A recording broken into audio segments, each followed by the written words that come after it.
Welcome to the Expert's Blind Spot, an exploration into why smart people often make the simplest mistakes.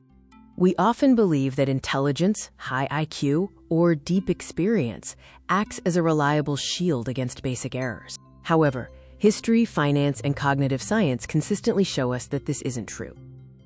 In fact, the greater your capacity for complex reasoning, the more susceptible you can become to the simplest of traps. Today, we are unpacking why the smartest people in the room are often the ones who trip over the lowest hurdles. Let's start with the primary psychological trap, the overconfidence bias. When you master a domain, your brain starts using shortcuts, or heuristics, trusting your internal model of reality more than the raw external data.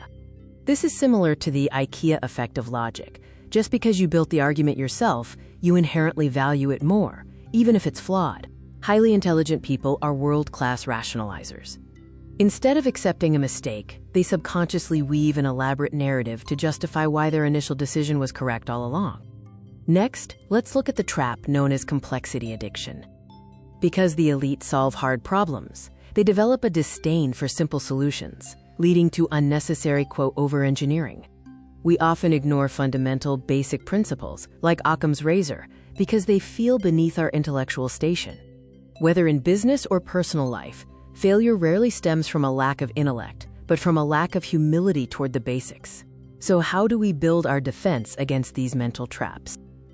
The key is practicing what Ray Dalio calls radical open-mindedness. It's about being willing to challenge your own conclusions. First, implement the external filter. Find someone whose sole job is to play devil's advocate and highlight the obvious flaws you've grown accustomed to. Second, return to first principles. Strip away the jargon and ego to ask, what is the absolute bottom line goal here? In conclusion, intelligence is not the enemy. Certainty is. The smartest person in the room isn't the one with the most answers, but the one most terrified of the critical questions they aren't asking. The trap is rarely set by your enemies. It is set by your own certainty and unshakable self-confidence. The next time you feel completely confident, pause. Check the floor. The simplest traps are usually the ones right at your feet. Stay vigilant.